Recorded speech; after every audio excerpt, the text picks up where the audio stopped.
Again, I drag it here to iMovie. Second, let's practice with transitions. 1, 2, 3.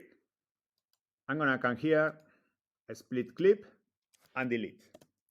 Now, with the transitions, I'm gonna show you something that is this, transitions that they are here. So what I'm gonna do is I'm gonna split this one, split, right click, split, right click, split. And I'm gonna add these transitions. For instance, this is gonna look like swap. You will see it right now. This is gonna look like mosaic. I put it here in the middle. And this is gonna look like a cube. So let's see these effects. I click and drag.